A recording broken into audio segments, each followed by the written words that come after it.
Era un hombre que descubrió un mundo completamente nuevo. Cuando le pregunté, abuelo, ¿por qué decidiste investigar a los mayas? Él respondió, porque nadie lo ha hecho antes que yo. Conociendo toda su trayectoria, su biografía, toda la adversidad. No se le permitía salir del país para evitar que su nombre apareciera en algún lugar. Y que era difícil, ¿eh? No había muchos lugares donde se tomara un whisky. Entonces yo le dije, yo lo voy a invitar a México. Durante décadas este hombre había estado viviendo en Leningrado como un recluso, encerrado en su pequeño apartamento o en la oficina con olor a humedad de la Kunstkamera, y ahora resultaba que para algunas personas era como Elvis. Y era un hombre muy bonito, tenía unos ojos... Él llegaría, pondría algunas hojas de papel encima a veces y se entregaba por completo. Su cabeza caía sobre el escritorio. Era introvertido, solo las personas en quien confiaba podían hablarle. Norosov publicó sus primeros trabajos sobre la decodificación de la escritura maya en 1952. Los mayas alcanzaron un desarrollo cultural muy importante. Incluso las personas comunes lo conocen aquí. Es completamente erróneo que esta destacada persona sea recordada y honrada solo en México. Claro que sí, le mandamos el link y todo.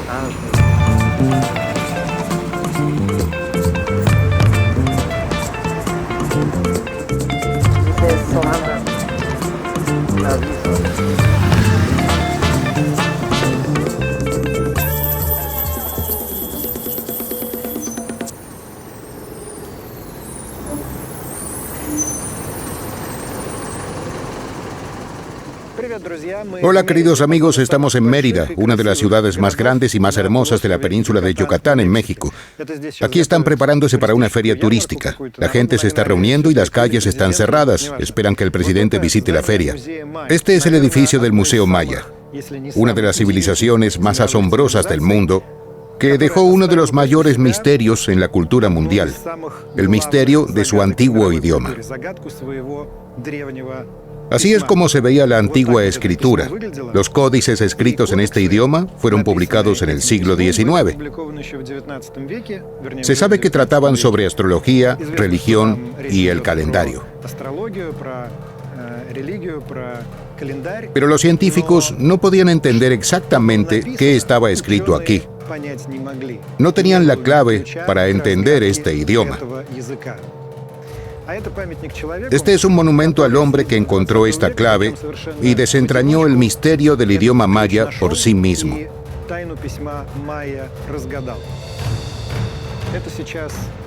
Ahora es uno de los académicos más famosos y respetados de México. Y esa es la razón por la que vinimos aquí, porque es un académico ruso.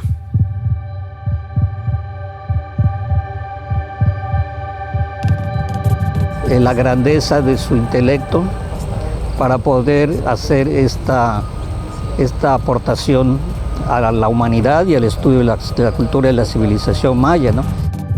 ¿Cuántas personas se dedicaron a encontrar la clave del desciframiento y no lo lograron?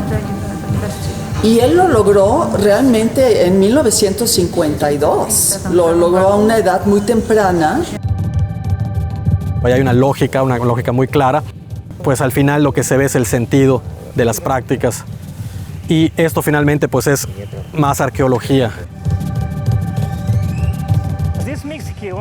Aquí en México inmediatamente se volvió famoso. Sus obras fueron traducidas al español de inmediato. Incluso la gente común lo conoce aquí, en el sur de México, tierra natal de los mayas.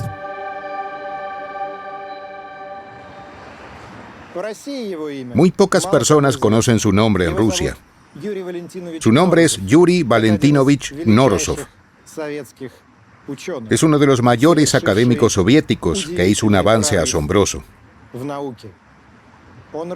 Descifró el misterio de la antigua civilización maya.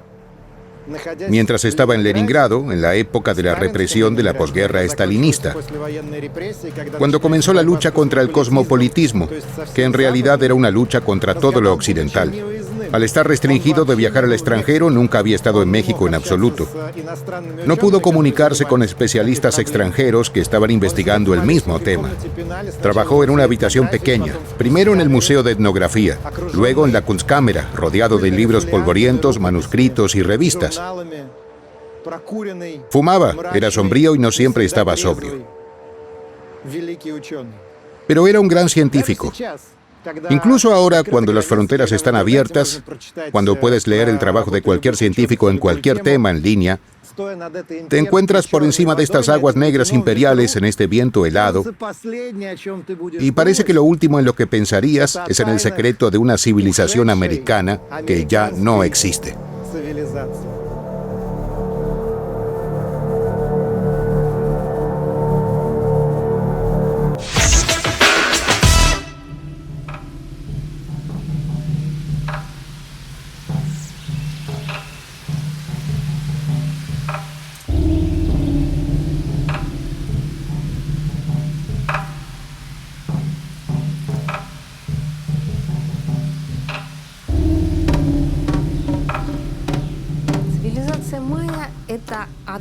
La civilización maya es uno de los granos que el universo ha lanzado a la Tierra. Existe una pregunta.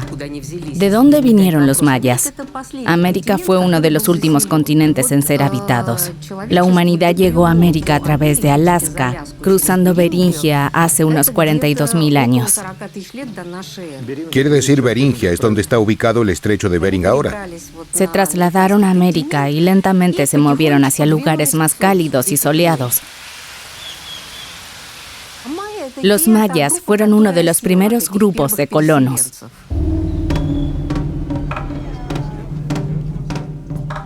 Sobre las culturas originarias que desarrollaron una escritura propia, y son verdaderamente reducidas las que desarrollaron una escritura propia como original y originaria.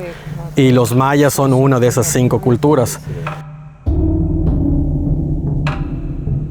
¿En qué se diferencian los mayas de los aztecas e incas? Los mayas no es un grupo étnico como tal, sino son una serie de grupos que viven actualmente en la península de Yucatán, en el sureste mexicano. Y el rasgo más característico pues es el idioma. Son hablantes de maya, son grupos, a diferencia de los aztecas que hablan otro idioma, son utoaztecas. Y los grupos incas que hablan también otro idioma. Esa es una de las diferencias fundamentales.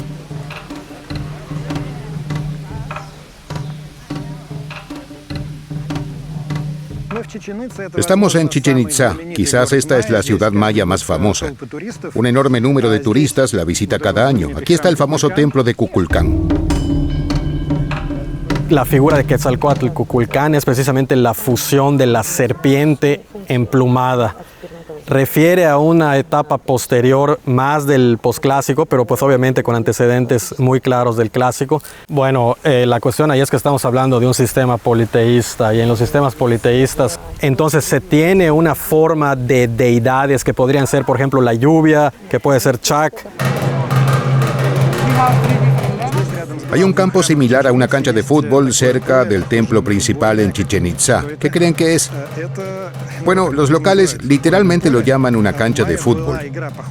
Los mayas tenían un juego similar al fútbol, pero por supuesto no era fútbol. La idea es que la pelota de caucho, que pesaba hasta 5 kilogramos, se lanzaba al campo. Y 2 equipos la pasaban con sus caderas u hombros. No se les permitía usar los brazos ni las piernas, tenían que golpearla hacia el anillo. En términos generales es algo entre fútbol y voleibol, se llamaba poctapoc. Era más un ritual que un juego. Algunos científicos piensan que así es como los mayas resolvían disputas.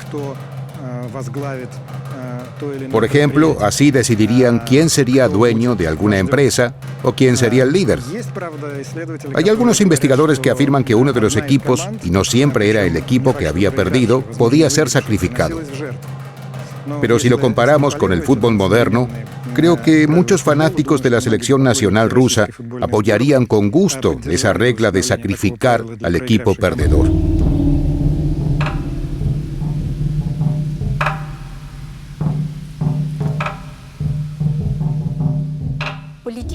Estaban políticamente organizados en ciudades-estado.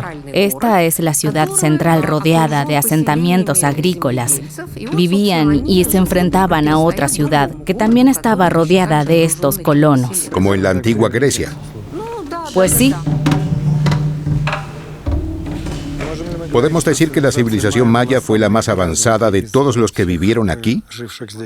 y los mayas alcanzaron un desarrollo cultural muy importante. Se habla incluso entre algunos especialistas a nivel mundial, a nivel internacional, porque son civilizaciones originarias. Tengo algo que añadir sobre lo avanzada que estaba la civilización maya durante su máximo desarrollo. Este edificio es uno de los primeros observatorios en las Américas. Fue construido a principios del siglo X. Se llama El Caracol, así nombrado debido a la forma única de sus escaleras, que conducen del primer al segundo piso en su interior. Esas ventanas están preservadas. Las personas dentro podían observar el movimiento de los cuerpos celestes. ¿Cómo se veía el calendario maya? ¿Era similar a nuestro calendario moderno? ¿Había meses y años o era algo distinto? Es una calculadora en el sentido real del término. Y lo que se ve, digamos, es una serie de combinaciones y de permutaciones para calcular días de trabajo, posiciones del sol y por igual también cuestiones políticas y sociales. Entonces es una calculadora, es una máquina. ¿Es verdad que el calendario maya terminó en 2012? No, en absoluto. Como todo sistema que considera combinaciones, es únicamente la recalculación y repermutaciones y recombinaciones. En ese sentido es infinito. El ciclo número 13.000 era muy importante para ellos. Era como las constelaciones del zodíaco para ellos, pero los mayas tenían 13 de ellas. Y este gran periodo terminó en 2012, exactamente lo mismo que el año 2000 para nosotros. No había otro calendario, ¿verdad? No, ¿por qué? Un nuevo ciclo comenzaría. ¿O acaso este ciclo estaba terminando? El ciclo se terminó. ¿Y quién sacó la conclusión de que era la fecha del fin del mundo? Los periodistas. La civilización maya colapsó por razones desconocidas en el siglo X y hubo un gran declive. Los investigadores todavía no pueden ponerse de acuerdo sobre cuál fue la causa. Obviamente no fue ni una guerra ni una influencia externa. Lo más probable es que haya sido la influencia de fuerzas naturales. La versión principal hasta ahora es que hubo una serie de sequías. En aquel entonces, todas las civilizaciones, incluyendo las europeas, dependían fuertemente del clima y el tiempo. Cuando ocurrían varias sequías aquí, la gente pasaba hambre. Es muy probable que esto sea exactamente lo que sucedió aquí en el siglo X.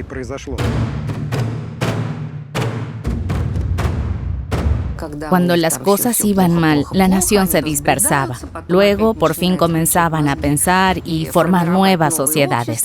Fue entonces cuando los españoles aparecieron y detuvieron el desarrollo natural de estas sociedades. Desde entonces, los mayas vivieron en un estado de sumisión, siendo integrados en la sociedad creada por los españoles. Estas piedras son los restos de los edificios que alguna vez fueron erigidos aquí en Chichén Itzá. Ya no hay edificios aquí.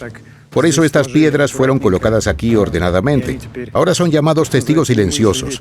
1517 fue el hito más importante en la historia de los mayas, mesoamericanos y sudamericanos. Los españoles llegaron aquí en 1517. Por supuesto, rápidamente colonizaron todos estos territorios. Los mayas estaban constantemente rebelándose, intentando resistir a los colonizadores, pero era evidente que sus fuerzas civilizadoras no eran iguales a las de los españoles. Los españoles no intentaron matar a toda la gente maya, para nada.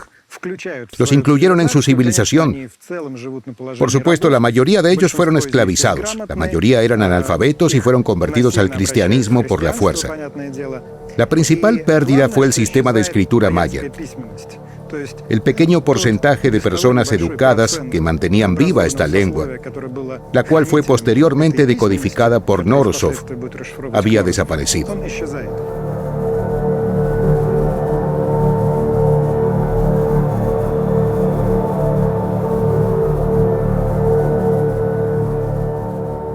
Este es Fieri Javeas. Esta es una indicación de dónde vivía este Javeas. Aquí tenía una serpiente venenosa. Estaba describiendo algunos. Estos eran dibujos y explicaciones para ellos. Aquí hay una rama dibujada. Polenka. Está escrito cerca. Tratamos de averiguar si este Polenka tenía la misma raíz que la palabra rusa para tronco. Explicaremos. De niño, Norosov dibujó una imagen con una serpiente y escribió que esta serpiente se llamaba Polenka. ¿Verdad? Y aquí es necesario explicar que uno de los principales lugares de la civilización maya que él investigaría más tarde es Palenque, que en realidad es una ciudad. Sí, esta es la ciudad de Palenque. Y de inmediato, wow. Además, la ciudad estaba asociada con serpientes. De hecho, las coincidencias son simplemente asombrosas. Había otra palabra incomprensible, tamacas, que significa Vía Láctea. De hecho, a menudo se menciona incluso en textos mayas del periodo colonial. Pero, ¿cómo sabría esto un niño de 5 años? De alguna manera lo sabía. Dibujó un elefante azul y escribió la misma palabra tamacas cerca.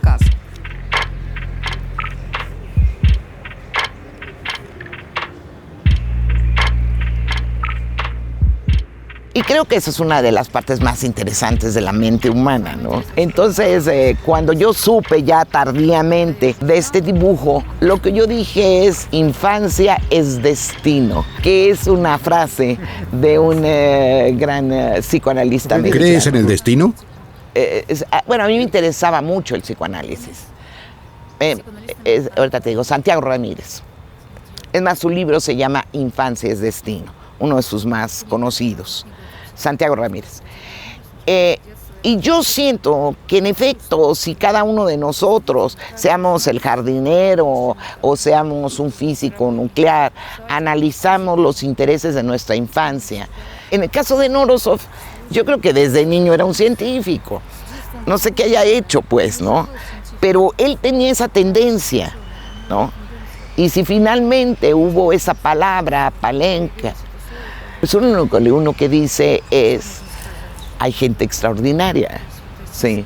Y él es un hombre extraordinario que debe tener un lugar universal.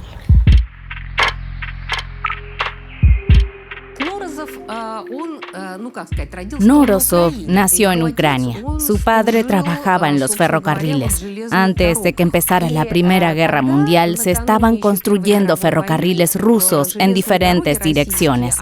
La dirección sur era especialmente importante para llenar de ferrocarriles. Toda su familia fue enviada desde San Petersburgo, allí en un viaje de negocios, para construir el nudo ferroviario del sur, cerca de Yarkov. En 1922, cuando nació Yuri Valentinovich, ya llevaban mucho tiempo viviendo en Yuzhny e incluso tenían su propia casa. La familia no era considerada próspera y adinerada. Estaban bien educados y tenían un ingreso promedio, como se suele decir ahora.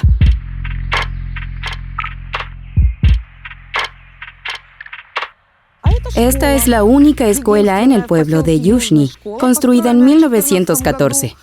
Yuri Valentinovich Norosov estudió aquí aproximadamente desde 1933 hasta 1937. ¿Por qué hablo de estas fechas?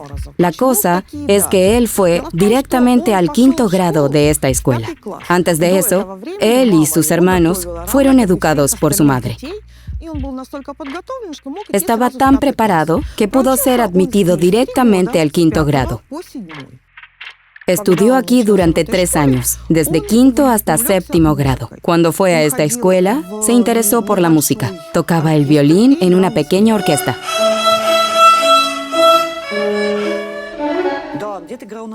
Sí, mi abuelo tocaba el violín. Estoy tratando de encontrar el diploma que dice que fue premiado como... Por alguna razón no puedo encontrarlo. Aquí está. Camarada Norosov. Este es el diploma que le otorgaron a mi abuelo por tocar bien el violín. Después del 7º grado, él quería inscribirse en la Escuela de Medicina de Yarkov. Le encantaba leer, pero sin embargo soñaba con ser médico. Les pidió a sus hermanos que presentaran sus documentos al Instituto Médico. Tenía 3 hermanos y cada uno de ellos olvidó su solicitud. Por lo tanto, los documentos no se presentaron a tiempo. Cuando sus hermanos se dieron cuenta de que era demasiado tarde para inscribirse, él fue admitido por el Departamento de Historia de la universidad.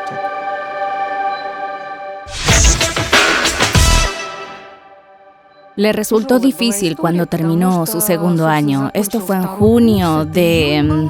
1941. 1941. Comenzó la guerra. Lo enviaron a cavar trincheras porque antes de la guerra... Se llamaba Frente de Trabajo. Antes de la guerra fue declarado no sujeto al reclutamiento. Durante la guerra lo enviaron a cavar trincheras. Ni siquiera llegó a ninguna trinchera porque los alemanes ya habían bombardeado todo y avanzaban muy rápido. Logró abrirse camino entre los bombardeos hasta Yarkov, donde se quedaban su madre y su hermana. Estaban bajo ocupación, como Yuri Valentinovich escribió en su autobiografía. Vagaba por los bosques buscando comida para su anciana madre. Norosov pasó 1 año y medio en la zona de ocupación y este periodo tuvo un gran impacto en su vida. Hablaremos de esto más adelante. Además, la guerra dividió a su familia. El padre de Norosov era un gran jefe y al comienzo de la guerra se fue a Moscú. Y su esposa, la madre de Norosov, su hermana mayor y el mismo Norosov se quedaron en el pueblo de Yuzhny, cerca de Kharkov, el cual fue rápidamente ocupado por los alemanes. Finalmente lo dejaron en 1943, después de otra batalla en Kharkov. Llegaron a Moscú, donde por supuesto el padre de Yuri le ayudó a instalarse. Al principio, Norosov vivió en el apartamento de su hermano mayor, aquí mismo, en esta casa en el malecón de Smolenskaya. Ahora es una propiedad de lujo. El edificio de enfrente es la Casa Blanca. En ese entonces, también era un gran lugar para vivir, aunque es claro que era el departamento comunal, pero no era la peor opción. Norosov comenzó a vivir por separado solo al final de la guerra, cuando se matriculó en el Departamento de Historia de la Universidad Estatal de Moscú y le dieron una cama en el dormitorio.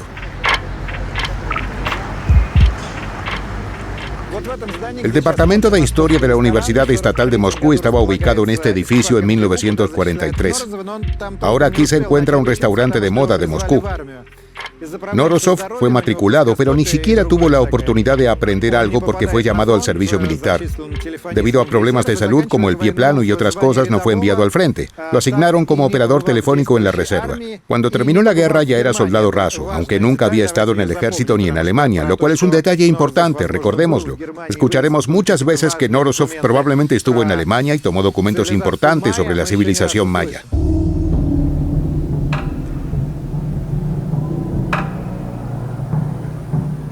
Así que esta civilización fue aniquilada por los conquistadores españoles, ¿verdad? El progreso de su civilización se detuvo por sí mismo. Su camino terminó allí porque una nación no puede continuar con su desarrollo una vez integrada en una entidad más poderosa.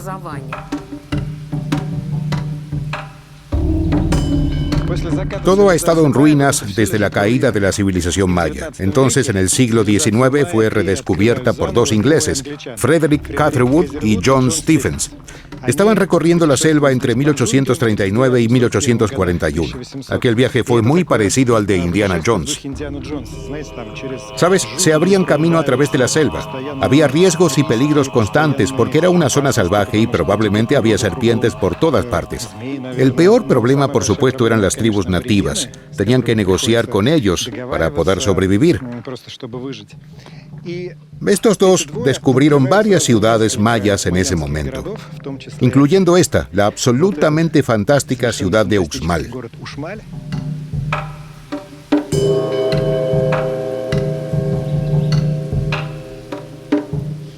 Catherwood era un artista, así que dibujó todo esto.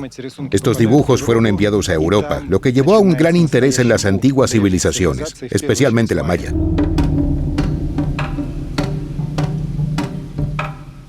La ciencia estaba despegando y se esperaban grandes descubrimientos. Al igual que la Unión Soviética, después de que la primera persona fuera al espacio, Champollion decodificó los jeroglíficos egipcios. Se pensaba que pronto todos los misterios se revelarían. Por eso los lingüistas, principalmente de la escuela francesa, intentaron descifrar las escrituras mayas. ¿Por qué hubo una gran tendencia por lo maya y lo antiguo en Europa en el siglo XIX? Porque al comienzo del siglo XIX, el gran orientalista francés Jean-François Champollion descifró los antiguos jeroglíficos egipcios. Los investigadores modernos afirman que fue una tarea sencilla, porque estaban escritos en la piedra de Rosetta. En ella se encontraba el mismo texto escrito en antiguo egipcio, desconocido en ese entonces, y en el bien conocido antiguo griego. Lo único que Champollion tenía que hacer era relacionar ambos textos, así que ya disponía de la clave. En el caso de lo maya, no había indicios como estos. Sin embargo, había una pista importante. A mediados del siglo XIX se descubrió por accidente un tratado llamado Relación de las Cosas de Yucatán. Su autor era Diego de Landa. Era una persona extravagante y aparentemente controvertida. Fue el segundo obispo de Yucatán a mediados del siglo XVI, poco después de la conquista española. Y parece que fue un gobernante severo. Su principal indicador de desempeño era la difusión del cristianismo. Todo lo que lo detenía era destruido sin piedad. Dicen que quemó muchas cosas relacionadas con la cultura maya. Por otro lado, era muy meticuloso y le gustaba escribir informes. Además, decidió escribir los jeroglíficos conocidos en ese momento, ya que aún vivían hablantes nativos de este idioma. Y anotó varias docenas de jeroglíficos mayas, y lo más importante, escribió lo que significaban.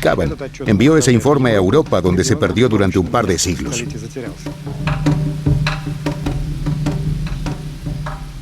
Mi abuelo habló sobre los mayas. Además me contó uno de esos cuentos de hadas. Me contó sobre... Como luego entendí, se trataba de Diego de Landa y la descodificación. Sonaba como un cuento de hadas. Al parecer, algún obispo tomó nota del alfabeto de un hijo de algún gobernante. Resultó que parte de ello estaba mal.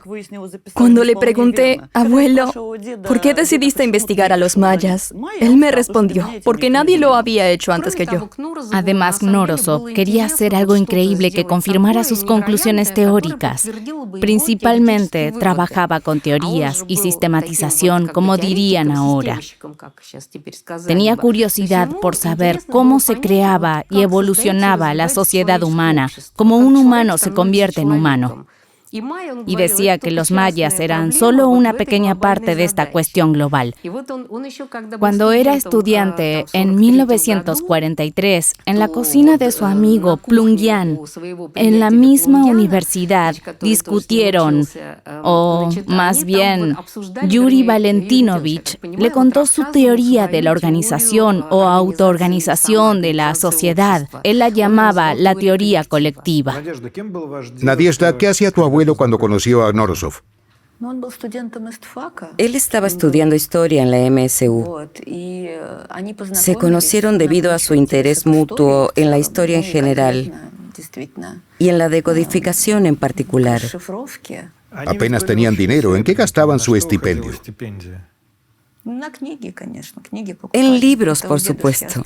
Compraban libros. Mi abuelo siempre ha sido así. Todos bromeaban diciendo que iba a comprar pan, pero... Pero compraba libros con ese dinero. Sí, si alguien necesitaba un libro, él lo compraba. Pero terminaron acumulando buenas bibliotecas en casa. Esta es una reedición de uno de los códices mayas. En ese entonces había 3, París, Madrid y Dresde. Esta publicación se encontraba en la biblioteca de Berlín. Después de la Segunda Guerra Mundial, este libro fue llevado a Moscú, entre otros trofeos, ya que a Yuri Valentinovich, al igual que a todos los demás estudiantes de historia en la MSU, se le asignó ordenarlo. Así que trajeron montones de documentos de Berlín. Sí, montones, sí. Le mandaron ordenar ese montón y decidió tomar prestados algunos de ellos. ¿Fue este libro el que despertó su interés por los mayas? Sabes, probablemente ya estaba interesado un poco antes, pero principalmente comenzó con este libro porque se sabía muy poco sobre los mayas en la Unión Soviética. Correcto. Estos 4 manuscritos fueron encontrados al principio, o más bien 3. Los códices mayas. Sí, los códices mayas, que ahora se encuentran en bibliotecas y museos europeos.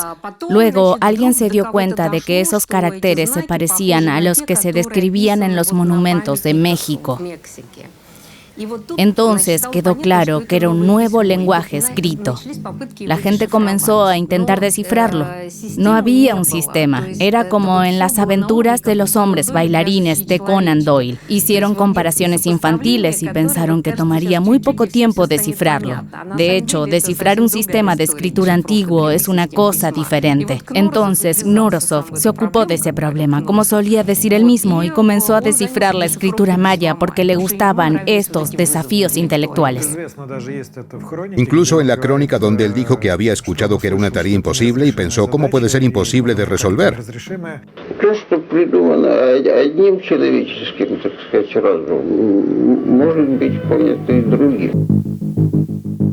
Su cita favorita era The Adventure of the Dancing Man de Conan Doyle. Creo que esta es una observación importante y un resultado esencial de su trabajo. Este artículo de Schellhas decía que los científicos estaban trabajando día y noche y a pesar de todos sus esfuerzos, nadie ha descifrado la escritura maya. Todavía está sin descifrar, pero Knorosov dijo que no.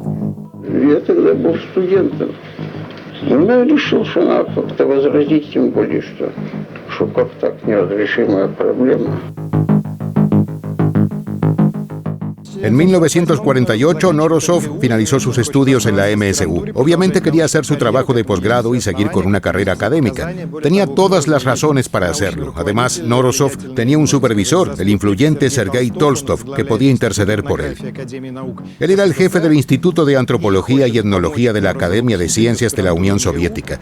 Quería ayudar a Knorosov a ingresar al programa de posgrado en la MSU. Parecía que todo iría sin problemas. Sin embargo, lo rechazaron en el último momento porque Knorosov había estado en un territorio ocupado de la Unión Soviética. Era una mancha de la que no se podía deshacer. Nadie ayudaría porque existía la creencia de que si habías estado en un territorio ocupado podrías haber trabajado con el enemigo. Fue una decisión del camarada Stalin. Al final, lo único que pudo hacer Tolstov fue ayudar a Knorosov a encontrar trabajo en Leningrado en el Museo de Etnografía que estaba siendo restaurado después del bloqueo. Este mismo. Aquí en 1949 Knorosov comenzó a trabajar. Aquí es donde hizo su principal avance en la escritura maya. De hecho, trabajó investigando etnografía, pero no del pueblo soviético. De hecho, fue contratado aquí como investigador junior. Debes tener en cuenta que era la Leningrado de posguerra y de posbloqueo. Este salón no existía, todo había sido destruido por las bombas. Todo estaba arruinado y, si mal no recuerdo los relatos contemporáneos, una bomba cayó en el depósito y las exhibiciones estaban en un estado terrible. Él estaba a cargo de clasificar estas exhibiciones y ordenarlas. Dijo en broma que se había estado sacudiendo el polvo de viejas alfombras turcomanas. También vivía aquí desde que era el Museo Imperial y proporcionaba alojamiento para el personal. Pero no vivía en el edificio del museo, vivía en un edificio de servicio. Un edificio de servicio en el patio. Esta era la casita en el patio del Museo de Etnografía donde vivió Yuri Knorosov desde 1949 hasta principios de la década de 1950. Los empleados no nos han dejado entrar debido a algunas renovaciones en marcha. De todos modos, no es tan importante porque los interiores no quedaron iguales. Había un pasillo estrecho con habitaciones pequeñas, como en un vagón de tren. Eran verdaderos cupés y Knorosov tenía un cupé tan pequeño que apenas cabía un escritorio, según la gente decía. Cuando uno de sus conocidos venía, le preguntaba: «Yuri Valentinovich, ¿duermes en el escritorio o debajo de él?». Era tan estrecho. Estas son las circunstancias en las que este joven hizo el mayor descubrimiento en la ciencia global.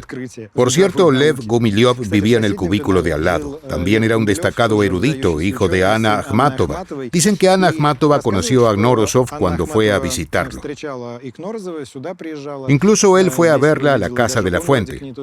Dicen que a Ana Andreevna le gustaba Knorosov e incluso le regaló un gorro de invierno.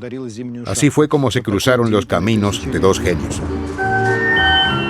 Su relación y amistad continuaron hasta que Lev Nikolayevich Gumilyov fue arrestado. Correcto, Gumilyov fue arrestado nuevamente en 1949 y fue liberado después de la muerte de Stalin. ¿Cómo contrataron a estas dos personas poco confiables en un museo financiado por el Estado en Leningrado? Uno había sido arrestado una vez, el otro había vivido en un territorio ocupado. Creo que es por Milstein, el increíble director del museo. Debe haber entendido que alguien tenía que ayudarlos. Siempre ha habido personas así. Así que logró respaldarlos de esa manera.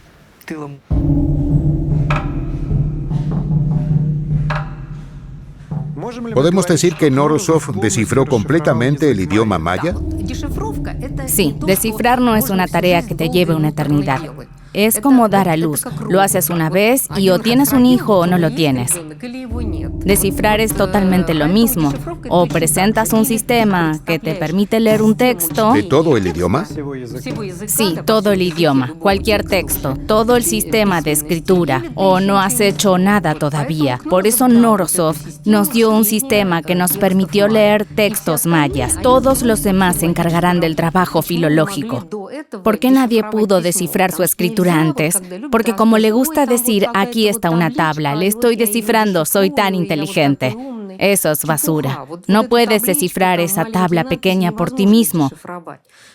El sistema de escritura chino, que tiene el mayor número de caracteres, solo usa 5.000 para la comunicación diaria. Por eso, si quieres descifrar algún sistema de escritura, necesitas un texto sincrónico que tenga más de 5.000 símbolos.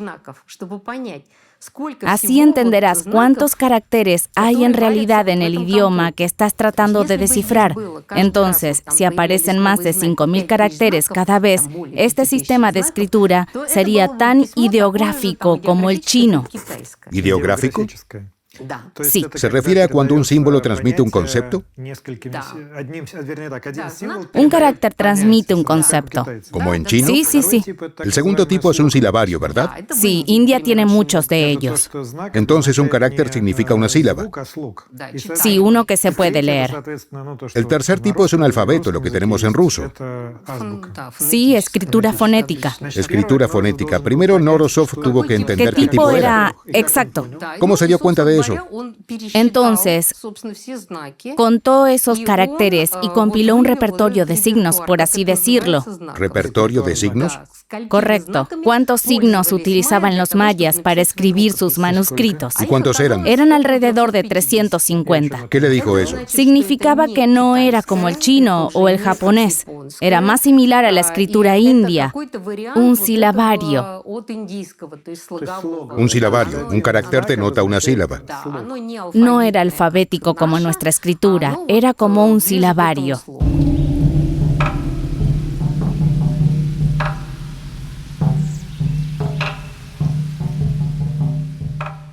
Estos son los caracteres mayas originales. Aquí en Uxmal colocaron un dosel especial porque es un monumento increíblemente importante de ese periodo. Mira, necesito dejarlo claro. Hay un idioma y hay un sistema de escritura. Todos entendemos eso. Y si nos ponemos en el lugar de un descriptor, podríamos enfrentar tres tipos de problemas.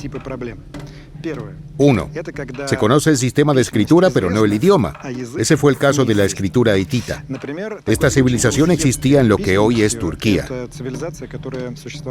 Se perdió el idioma, pero lograron descifrar el sistema de escritura porque el cuneiforme que tenían los hititas también se usaba en otros idiomas indoeuropeos. De esta manera, los investigadores pudieron descifrar este sistema. El segundo caso es el que enfrentó Nourozov con los mayas. Al contrario, se conoce el idioma, pero no se conoce el sistema de escritura. El tercer caso es el más problemático. Ni el sistema de escritura ni el idioma sobrevivieron. Dicen que cuando le preguntaron a Nourozov qué hacer en ese caso, él levantó las manos y dijo, no se puede hacer nada al respecto. Lo más irónico es que cuando descifró el misterio maya comenzó a trabajar en un caso difícil como este. Hablaremos de eso más adelante. Se controlaban la cosa y que tenían que controlar por las grandes ciudades.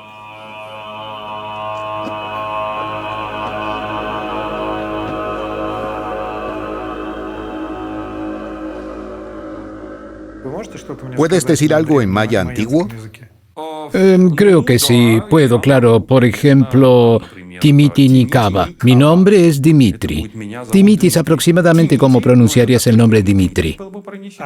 Timiti es tu nombre. Correcto, Nikaba. Sí. Nikaba. ¿Cómo se dice Alexei? Creo que se pronunciaría como Leshe Nikaba. Leshe Nikaba. Correcto. ¿Puedo pedirte que lo escribas en jeroglíficos? Intentemos.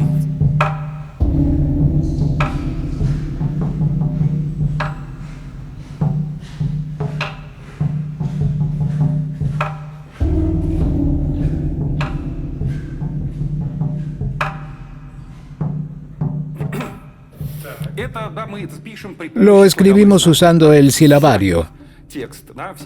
Puedes escribir cualquier texto o frase en maya usando exclusivamente el silabario o usando caracteres que representen palabras o morfemas. En nuestro caso será...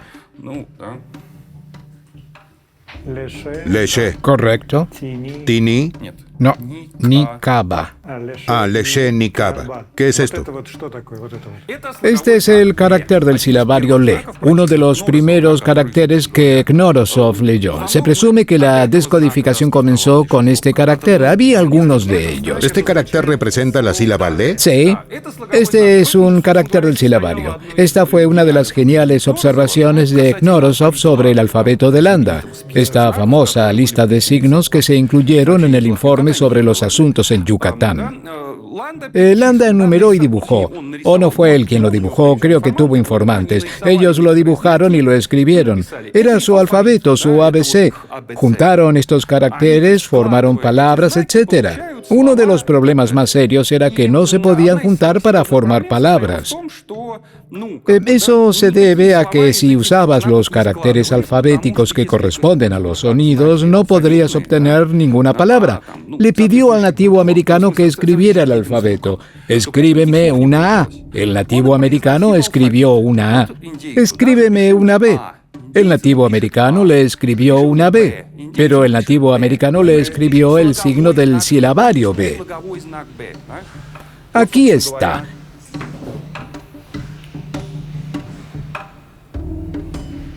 Este es un carácter del silabario B, pero Landa le pidió que escribiera una letra que correspondiera al sonido B. Pero cuando dijo, escribe la letra B, el nativo americano escribió el carácter del silabario. B y E.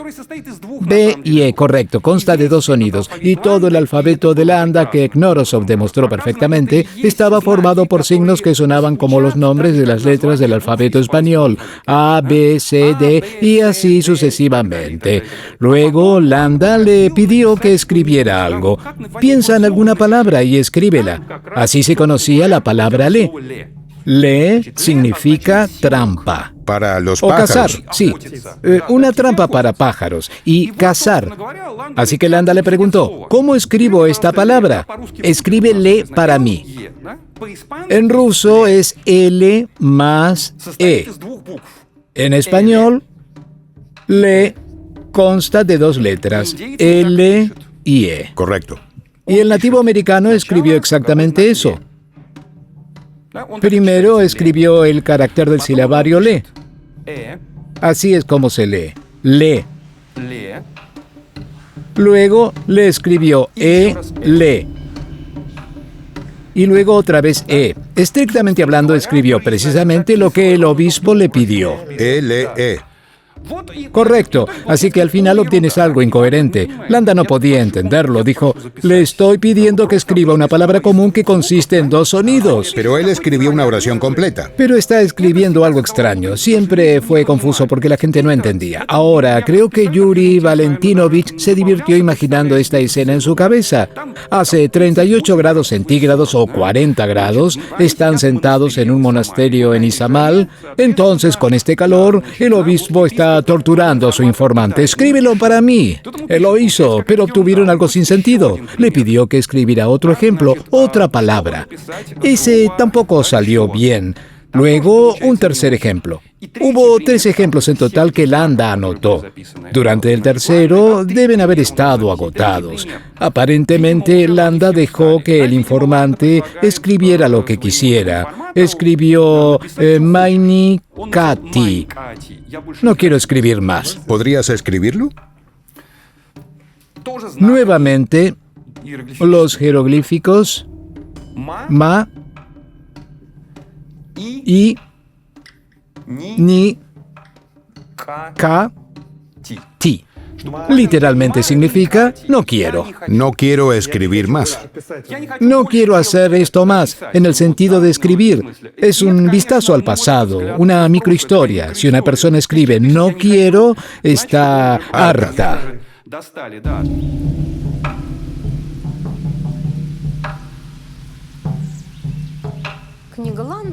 El libro de Landa nos permitió leer 29 caracteres. Entonces, ¿entendemos cómo suenan o sabemos qué significan? Sí, sabemos cómo suenan porque Landa escribió que significaban el, le. Ya sabíamos cómo leer estos 29 caracteres. Así que cuando Knorosov obtuvo los documentos, empezó a buscar qué se podía leer con esos caracteres. Se parece a las aventuras de los hombres bailarines. Sí, cuando sabes cuál es la base. Entonces empezó a encontrar frases donde todo era igual excepto un carácter, y ambos sonidos eran desconocidos. Ahí fue cuando empezó la parte más difícil, averiguar cómo leer estos caracteres. Primero hizo una conjetura de lectura. Luego, cuando el carácter empezó a funcionar y tener sentido cuando los estabas recorriendo todos, pudiste decir que el carácter estaba desencriptado.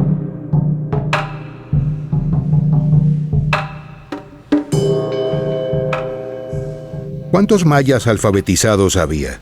Pues eran solamente las clases gobernantes, las élites dirigentes. Y yo pienso que no todas las élites tenían este acceso a la escritura. Y yo creo que los que hacían las inscripciones eran gentes de las clases nobles.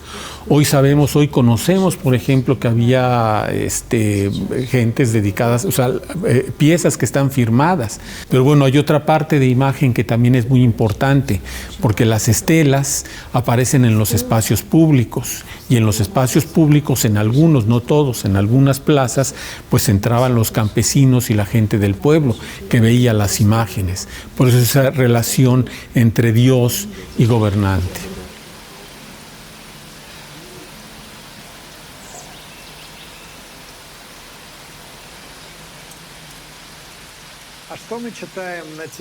¿Qué podemos leer en las pirámides y piedras que ahora están en México? Correcto. ¿Qué dicen? Estos textos son principalmente históricos. Hablan de los reyes y la historia de la dinastía. Son biografías de los reyes, descripciones de sus hechos políticos. ¿Dice rey tal y tal? Sí, nació en cierto año, derrotó a este enemigo, se casó con esta mujer y así sucesivamente. También tenían muchas historias mitológicas y religiosas. Sin embargo, no eran completamente mitológicas o religiosas, no como en los manuscritos. Eran más bien sobre la historia que reflejaba la memoria de la sociedad. ¿Era posible leerlo gracias al descubrimiento de Knorosov? Sí, exacto.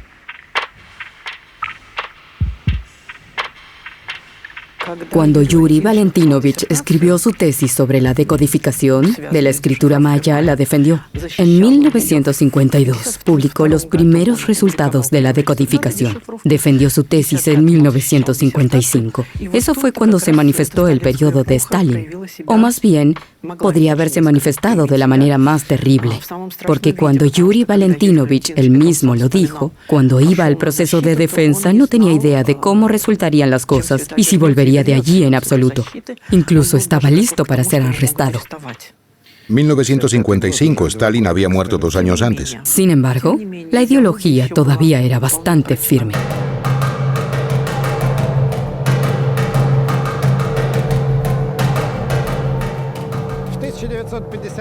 En 1953, Knorosov fue trasladado al Instituto de Etnografía, la famosa Kunstkamera, que fue fundada por Pedro el Grande, como recordamos. Este traslado ocurrió bajo las siguientes circunstancias. La decodificación de la escritura maya estaba casi terminada. Obviamente era un trabajo fundamental enorme que merecía al menos una tesis doctoral. Resultó ser elegible como una tesis doctoral. Knorosov tuvo que seguir un camino académico. Así que intentaron inscribirlo nuevamente en un programa de posgrado. Ahora sería aquí en Leningrado. Sus patrocinadores, Tolstov y Tokarev, le escribieron referencias. El director del Museo de Etnografía también le escribió algunas. Incluso Knorosov tomó clases en el Instituto de Marxismo-Leninismo. Todo iba bien, era un estudiante excelente. En el último momento fue rechazado por haber visitado el territorio ocupado. Afortunadamente había otra forma de obtener un título académico sin obtener un doctorado, como empleado de una organización científica. Eso es lo que hizo. Así es como Knorosov terminó trabajando en la Kunstkamera. Como premonición, se quedó allí toda su vida, hasta finales de los años 90.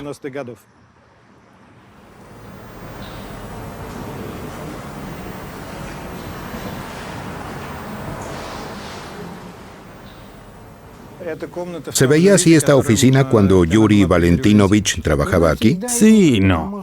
Estos armarios estaban aquí. Esto no estaba aquí. Apareció después de que empecé a trabajar en este lugar. ¿Dónde estaba el escritorio de Knorosov? Aquí. Es el mejor lugar. Puedes ver a todos, pero nadie puede verte. Un lugar genial. Entonces, ¿este escritorio fue comprado después de la muerte de Knorosov? Sí, no sé de dónde vino, pero es uno más nuevo. ¿Qué pasó con el escritorio que usaba Knorosov? Creo que es este. ¿Este? Creo que es este, pero ¿cómo lo usaba? Tu escritorio estaba absolutamente limpio, absolutamente vacío. ¿En serio? Estaba vacío, no guardaba nada en él. ¿En serio? Llegaba, ponía algunas hojas de papel en él y escribía algo.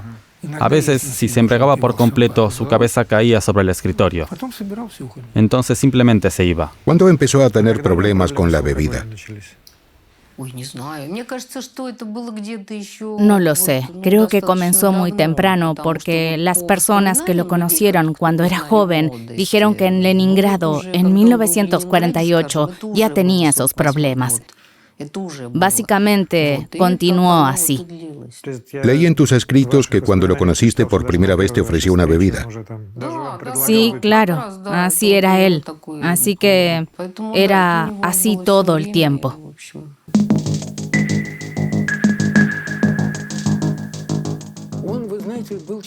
Sabes, él era... por un lado, podía ser muy encantador, increíblemente encantador. Solo con mirarlo podías estar feliz. Por otro lado, era una de esas personas que se enfadaban mucho cuando bebían. Así que no era euforia, sino lo contrario. Sí, muchos rusos tienden a ser así. No creo que solo los rusos. Creo que es algo biológico. No tiene nada que ver con Rusia. Podía empezar a maldecir y todo eso. Afortunadamente, no era físicamente fuerte, sino ¿qué hubiera pasado? ¿Entonces se volvía agresivo cuando él bebía? Sí, definitivamente. Todos podemos ofender a los demás y ponernos de mal humor. Pero si eres un estudiante de doctorado y vienes a ver a tu supervisor, te hablaría sin importar en qué estado estén. También aprovechaba la situación cuando tenía hambre. Yuri Valentinovich tenía una barra de chocolate de la marca especial. Y cuando ibas a verlo, no importaba en qué estado estuviera, sacaba este chocolate de su cajón. Su lugar de trabajo estaba en perfecto orden, así que tenía espacio extra en su cajón. Sin importar su estado, siempre salía de su oficina con una barra de chocolate. Era introvertido. Solo las personas en las que confiaba podían hablar con él. Eran pocas personas así, pero con ellos era extremadamente hablador. Por eso ocurrieron estas situaciones graciosas cuando venían periodistas y él cubría su ojo izquierdo con un pañuelo y caminaba así. Claro, absolutamente. Cuando Khoroshaev me contó esta historia, no le creí. Incluso hay imágenes. Sí, busqué todos los archivos de Krasnogorsk y encontré esas imágenes. Fue una gran sorpresa. No es como si alguna celebridad usara un parche en el ojo y en día, es la Unión Soviética. Claro. Un académico no puede comportarse así. Así es, y lo mostraron en la pantalla con un parche en el ojo.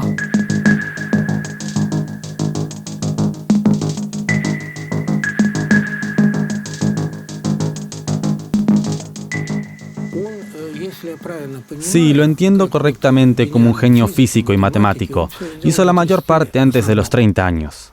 Y, como sabes, hicieron a Knorosov doctor en ciencias temprano debido a sus méritos. Esto fue sin precedentes.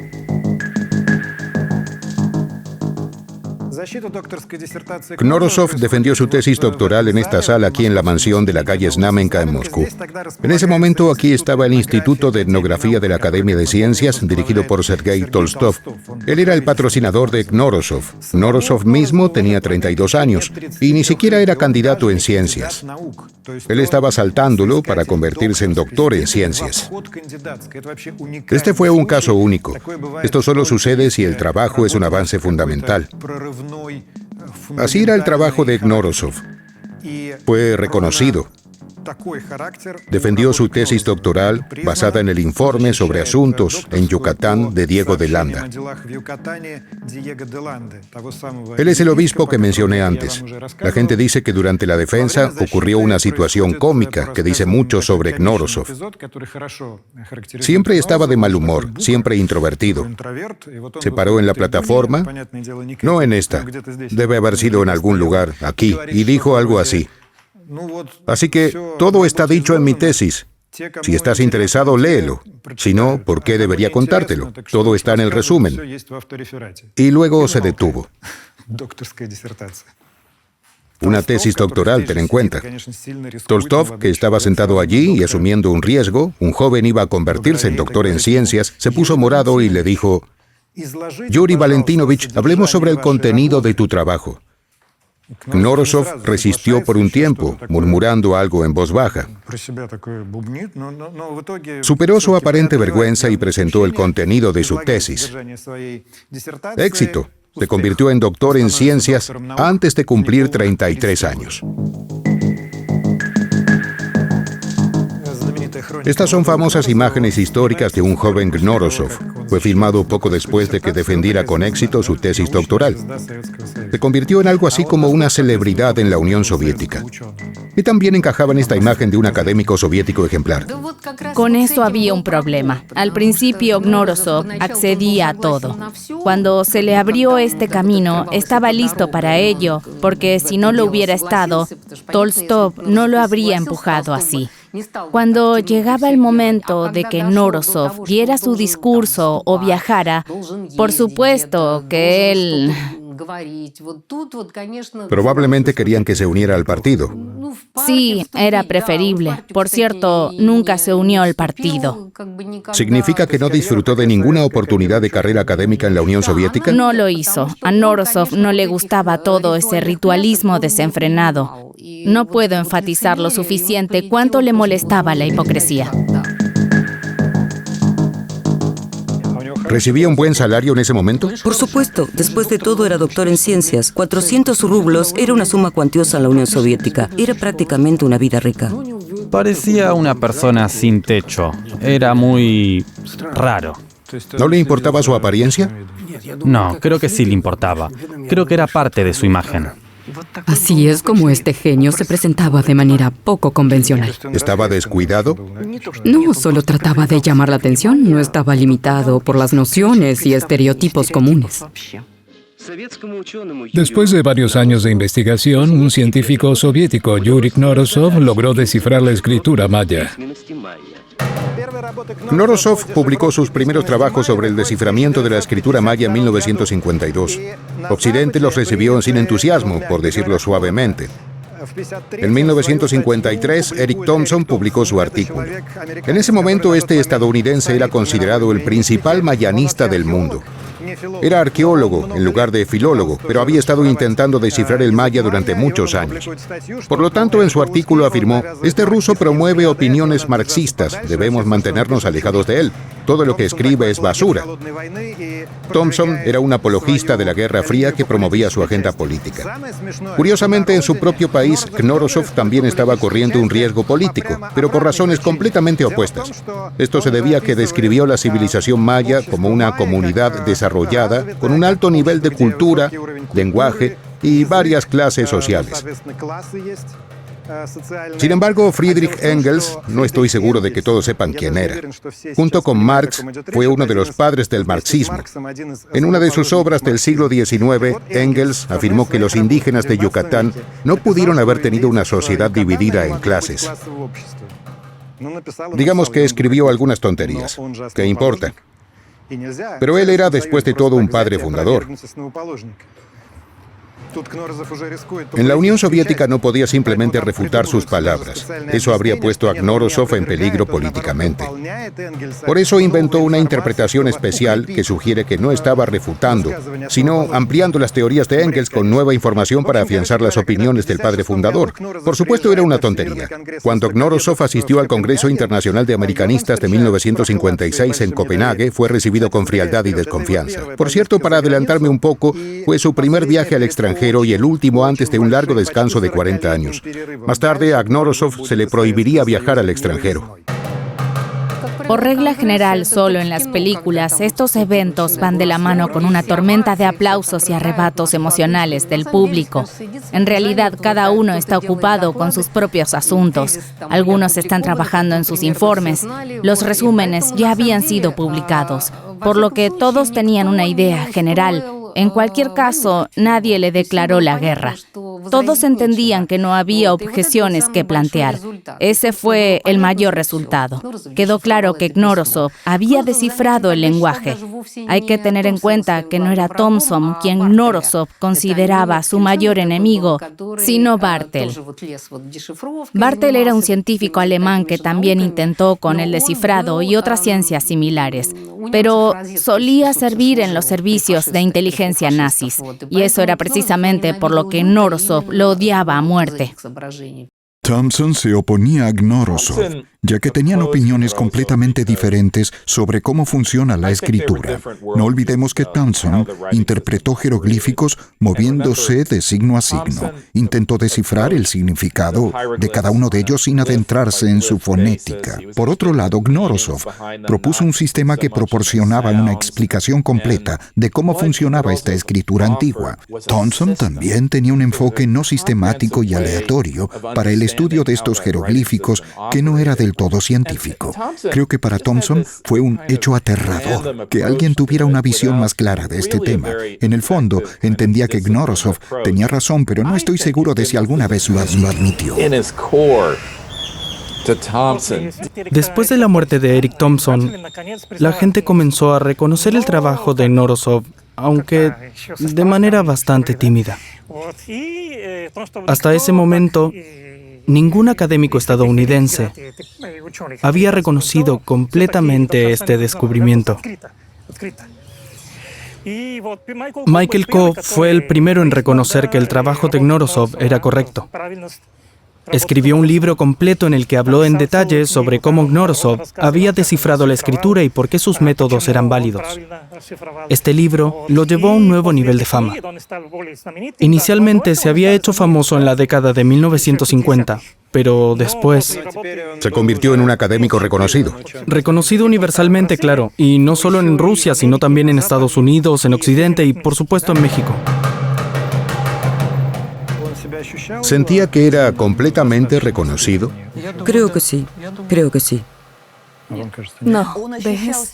Sí sentía que era un académico reconocido, pero se encontró en una situación en la que había logrado un triunfo, uno muy merecido, pero no pudo cosechar los beneficios.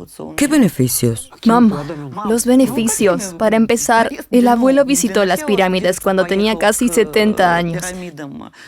Yuri Vasilievich ya había sufrido un derrame cerebral. Si has visto el video en el que camina muy despacio es por el derrame cerebral.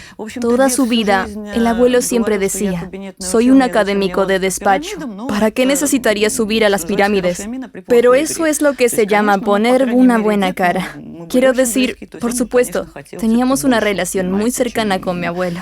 Seguramente quería más, ¿sabes? No se le permitió ir a México para ver siquiera las pirámides y mucho menos dar conferencias en Harvard o algo parecido. No pudo recibir el reconocimiento que merecía de sus colegas internacionales. No se le permitió abandonar el país para evitar que su nombre apareciera en absoluto, porque los otros académicos presentaron solicitudes a los mismos congresos y eventos a los que Knorosov debía ir. Hubo otra situación desagradable. Cuando Knorosov descifró la escritura maya en la década de 1950, comenzó a pensar en lo agradable que sería crear un algoritmo que ayudara en la tediosa tarea de comparar signos en diferentes combinaciones, que era la parte más laboriosa del descifrado. Fue entonces cuando conoció a un equipo de científicos de Novosibirsk. Además, el equipo trabajaba en el Akademgorodok, la ciudad de los académicos de Novosibirsk. No causaría ninguna sospecha. Los científicos estaban estudiando cibernética, un área muy demandada en ese momento. Entonces le dijeron, sí, estamos desarrollando una computadora. Por supuesto, podemos ayudarte. Completamente desprevenido, Knorosov les dio acceso a sus estudios y a lo que ahora llamaríamos claves de descifrado. De repente, en 1961, estos científicos publicaron un trabajo afirmando que habían descifrado la escritura maya usando una computadora. Solo mencionaron brevemente a Knorosov. Él brindó ayuda, pero hicimos todos nosotros en la computadora. Esto causó un gran escándalo, porque la sociedad científica sabía que Knorosov hizo el descubrimiento, y esos llamados científicos de Novosibirsk no añadieron nada de valor. Knorosov también escribió algunos artículos para exponerlos. Fue un asunto muy público y desagradable en todos los sentidos de la palabra, pero la historia se complica aún más. Se rumorea que uno de esos científicos de Novosibirsk, Valentín Ustinov, podría haber estado en connivencia con las autoridades. En represalia, logró limitar la capacidad de Knorosov para viajar por el país y al extranjero. Él seguramente no era un complaciente, era un genio reconocido oficialmente por el gobierno soviético y el mundo científico. Estaba omnipresente, su nombre estaba incluido en todas las enciclopedias, también fue un receptor del premio estatal. Quiero decir, estaba en libros de texto, enciclopedias e historias de fantasía de Kir Bulishov, donde se descifraba un lenguaje alienígena utilizando el método Champollion-Knorosov. Al mismo tiempo, no era alguien que complaciera a todos, tenía una cualidad inflexible y no le gustaba jugar todos esos juegos. En 1977, a Yuri Valentinovich se le otorgó el premio estatal y se hizo famoso. En ese momento estaba muy activo en el descifrado de la escritura protoindia. Primero estudió la escritura maya y luego investigó. La escritura protoindia comenzó en algún momento de la década de 1960. Tanto la escritura como el idioma son desconocidos. Es el más difícil de todos. La escritura protoindia es la más desesperanzadora. ¿Es la misma escritura protoindia que Knorosov trató de descifrar? Sí, su equipo de indologistas probó que realmente fue una escritura. ¿Te refieres a estas letras o son signos? Son signos. Esos símbolos forman la escritura protoindia. Del tercer o segundo milenio antes de Cristo. Efectivamente. Cuando le preguntaban sobre lo que estaba escrito aquí, Yuri Valentinovich respondería en tono de broma. Imagínense que sobreviven a un apocalipsis y encuentran un sello de un sindicato o un sello del Partido Comunista. ¿Serían capaces de saber qué significan? Lo mismo pasa con esos tipos.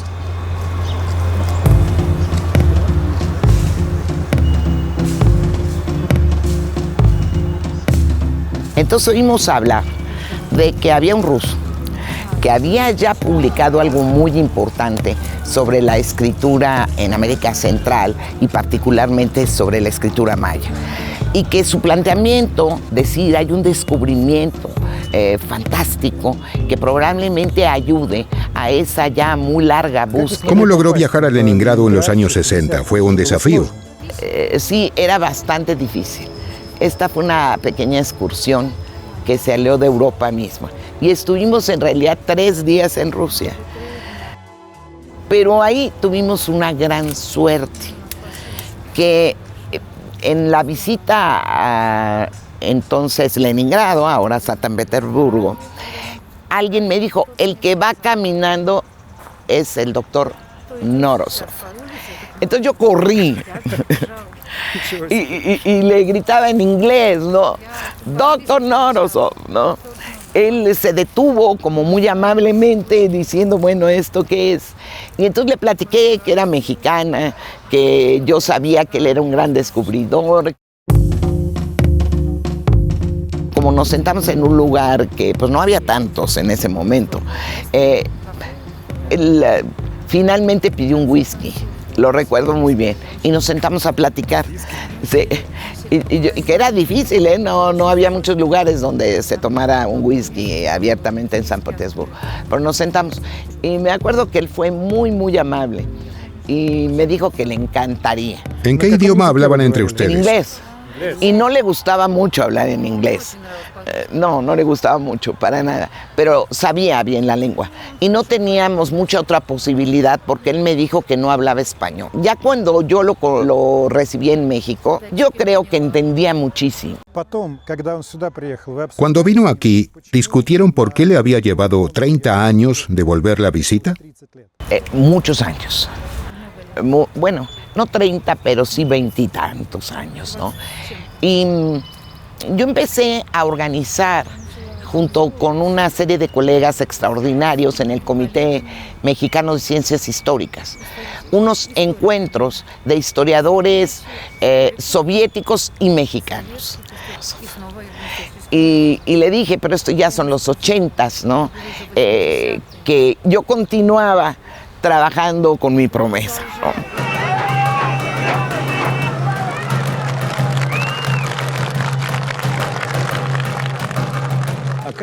¿Cómo reaccionó Knorosov ante la perestroika y el colapso de la Unión Soviética? Bueno, él era historiador, es muy buen historiador, un pensador muy reflexivo, así que reaccionó a ello como un verdadero historiador. Con la comprensión de que este proceso era inevitable, que no fue un accidente. Que no fue un accidente y que esos eventos eran de esperarse. A principios de los años 90, Rusia obviamente atravesaba un momento muy traumático que vio el colapso de muchas cosas, incluida la propia Unión Soviética, así como el antiguo mundo de la ciencia soviética. Knorosov finalmente podría viajar al extranjero. Justo en 1990 recibió otra invitación del gobierno de Guatemala, así que Knorosov aceptó la invitación y vino a Guatemala ese mismo año. La historia de su viaje allí es divertida. Hacía frío en Moscú, así que Knorosov llevaba un abrigo y un sombrero. Supuestamente era el mismo gorro que le había regalado Ana Akhmatova. ¿Recuerdas lo que te conté sobre Knorosov y su hijo Lev Gumilyov trabajando juntos? En resumen, cuando llegó a Guatemala, recibió una cálida bienvenida en el nivel presidencial, con alfombras rojas, la primera dama y la Guardia Nacional. Dios mío, durante décadas este hombre había vivido en Leningrado como un ermitaño, encerrado en su pequeño apartamento u oficina con olor a humedad de la Kunstkamera, y resulta que para algunas personas era como Elvis.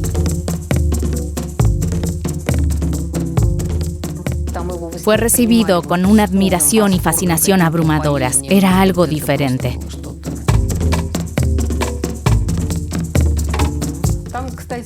Curiosamente, tanto en México como en Guatemala, la gente no tenía la actitud de lástima que sea extranjero. Al contrario, pensaban que era impresionante que un extranjero supiera tanto.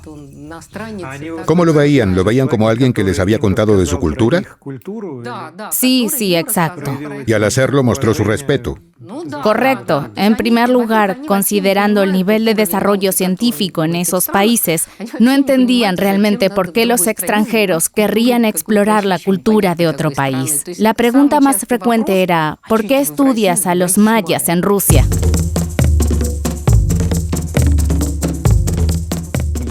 En Guatemala, Knorosov se encontró en el centro de una historia divertida que era muy típica de él y que iba en la misma línea que la película La ironía del destino o Disfruta tu baño. Como era una celebridad, recibió muchos regalos en su hotel, flores, cestas de frutas y por supuesto alcohol. Miembros respetables de la comunidad también pasaron a rendirle homenaje. Uno de ellos era un oficial del Estado Mayor. Pasó por allí y Knorosov lo invitó a tomar algo, según la tradición rusa. Bebieron y luego uno más. Se rumorea que después de cada trago, Knorosov decía naturalmente, que se puede traducir como ha sido un buen trago. En resumen, el oficial se desmayó bastante rápido y lo llevaron de allí. Se dice que en el Estado Mayor guatemalteco, desde entonces, recordaron a Knorosov con la palabra naturalmente.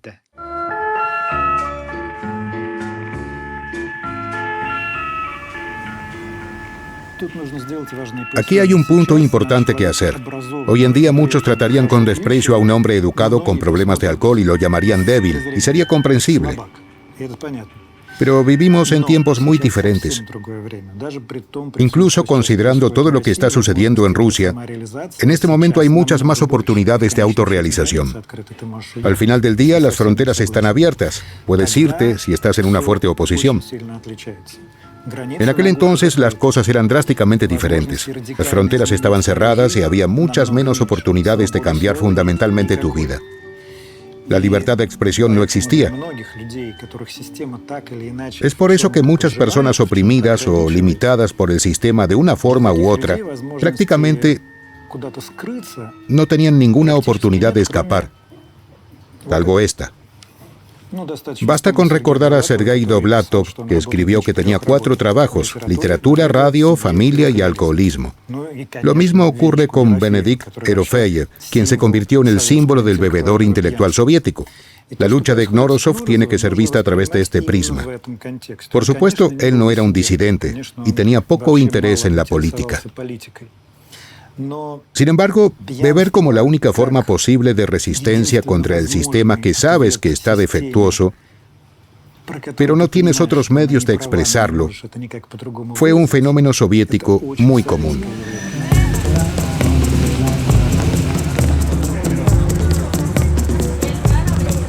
Yo creo que Knorosov tenía una mente que no podía admitir ni una cortapisa para la libertad del pensamiento, y mucho menos para como fue él, ¿no? Nos organizamos y entonces ahí sí ya se hizo la invitación para que viniera. Mi idea era por la zona maya, pero con el tiempo.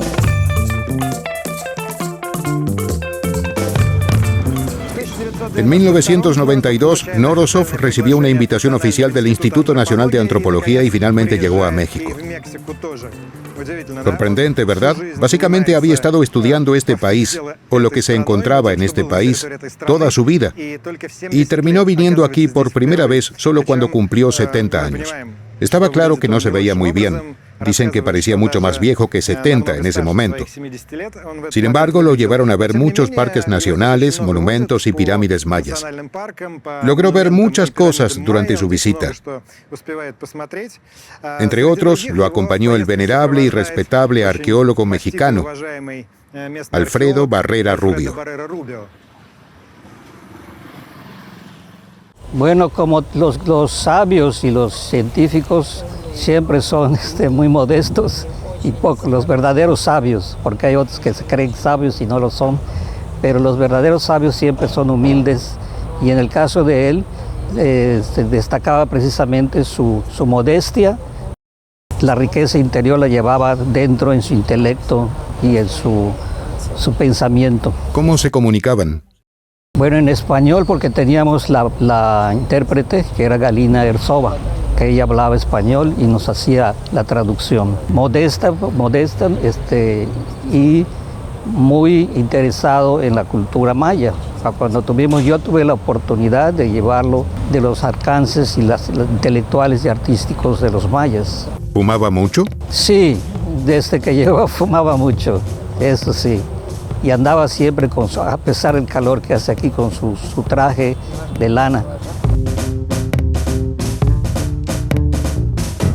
Yuri Valentinovich fumaba como una chimenea y solo fumaba la marca Belomor. ¿Belomor? Sí, Belomor, pero también le encantaba Rodopi, otra marca de cigarrillos soviéticos. En México fumaba Camel, pero en la Unión Soviética no había tal marca. Pero vaya que fumaba. Entraba en la cocina y allí estaba él sentado en un banco, envuelto en una nube gris. ¿Se quedaba allí sentado en una nube de humo? Sí, sí. Interesante, como Sherlock Holmes. Exactamente, casi como él. Sherlock Holmes dijo una vez que la concentración de humo de tabaco le ayudaba a pensar. Sí, eso era él. Por cierto, a mi abuelo realmente le encantaban los detectives, aunque era más fan de las historias de Poirot.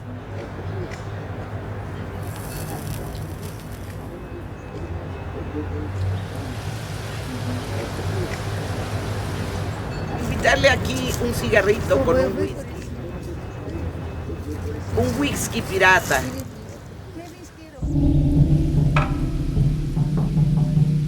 Al entrar en contacto, yo recuerdo desde la visita al Museo de Antropología, aquí tan cerquita, porque es muy distinto el tener ahí presente contigo toda esta escritura, toda esa estética, todo dibujados.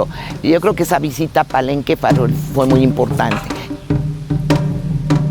¿Por qué la visita a Palenque fue tan importante para Knorosov? Knorosov estaba muy interesado no solamente en Palenque, sino en general en todas las inscripciones mayas. Y yo creo que Palenque, justamente por la enorme cantidad de jeroglíficos que tiene, le llamó poderosamente la atención, que quería conocer aquí en México. Entre ellos estaba Chichén, Palenque de manera particular, lo mismo que Yaxchilán, porque son lugares que tienen muchas inscripciones. ¿Son los jeroglíficos mostrados originalmente de Palenque? Sí, este es el tablero del templo de la cruz de Palenque.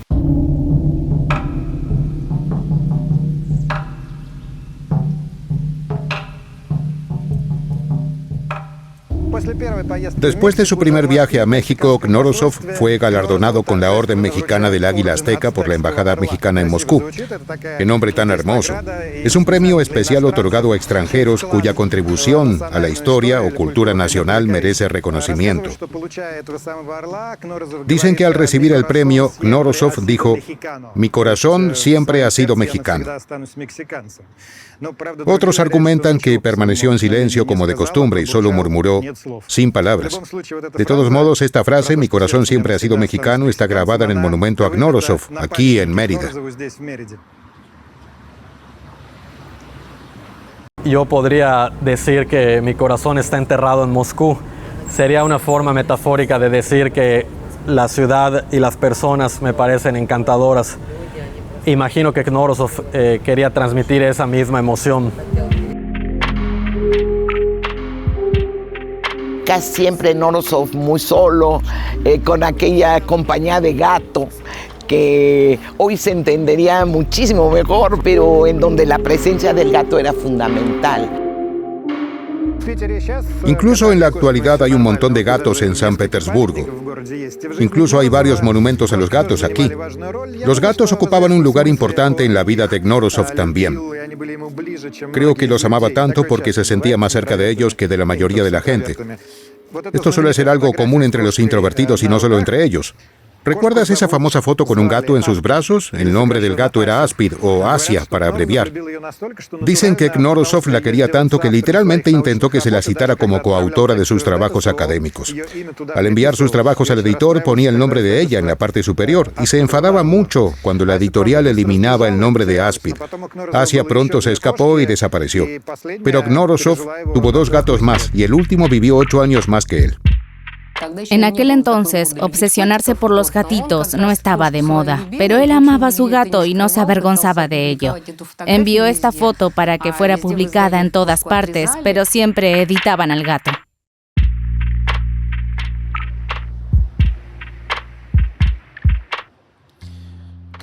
Como ya han visto, la vida de Yuri Knorosov estuvo llena de misticismo y no le importaba envolverse en un aire de misterio.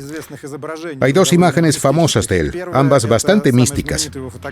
La primera es la fotografía más famosa con Aspid, el gato en sus brazos. Es la miniatura de nuestro video. En esa foto, Knorosov tiene unos ojos absolutamente diabólicos y chamánicos. La segunda es el video de Knorosov aquí, frente a esta pared. Cuando salió esta película, la gente se quedó perpleja de cómo Knorosov podía ser filmado contra este fondo, porque es la pared del templo de Khochov. Este también es un lugar importante en la historia maya, pero es un hecho conocido que Knorosov nunca había estado en Khochov. Entonces, ¿de dónde vino la grabación? La respuesta es simple, no es Khochov, es el Museo Nacional de la Ciudad de México. Al igual que el Museo Pushkin en Moscú exhibe réplicas de estructuras arquitectónicas mexicanas y mayas importantes, incluida esta fachada del templo de Khochov.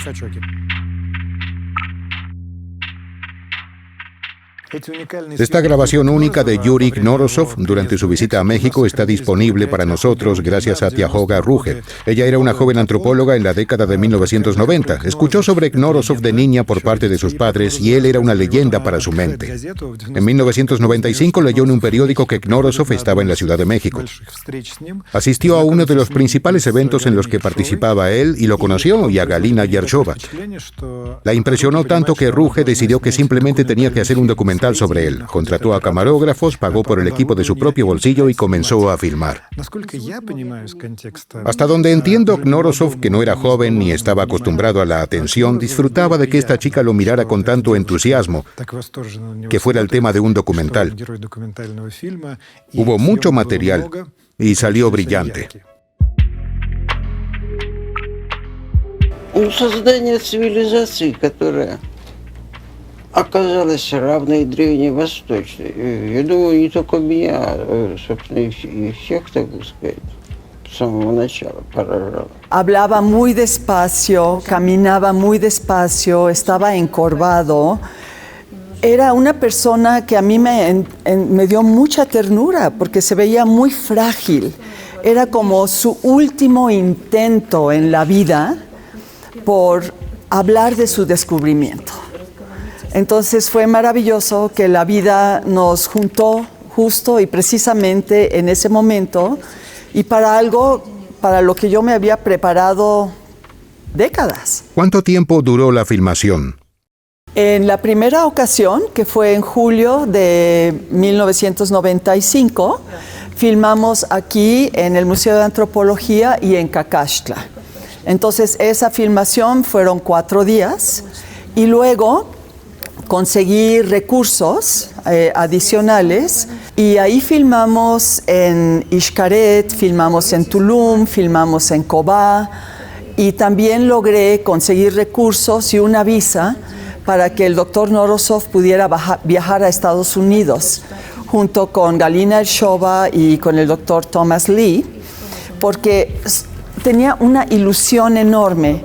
Creía que era el lugar de las 7 cuevas. Entonces armamos toda una producción, llegamos a Santa Fe, ahí nos esperaron unos amigos míos y hicimos esta expedición hasta Mesa Verde. Y en Mesa Verde fue mágico.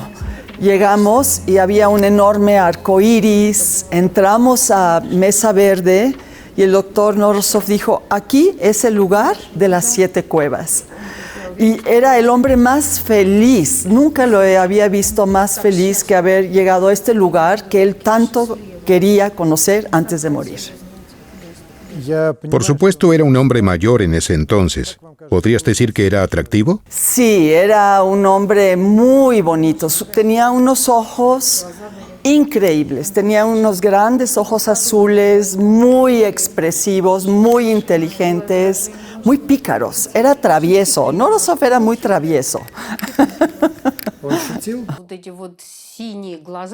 Esos ojos azules tan brillantes eran absolutamente asombrosos y estaban debajo de sus cejas pobladas. Si levantaba la mirada y te miraba directamente, definitivamente dejaba una impresión duradera. Cuando recolectaba recuerdos de las personas, muchos lo reconocían solo por sus ojos. Era suficiente para saber que era él. Eran muy impresionantes los ojos de Knorosov. Primero porque eran unos muy bellos ojos, pero además porque Knorosov estaba y también estaba en otro lado. Sí, podía por amabilidad dirigirse a ti, pero él estaba viendo y pensando muchas cosas.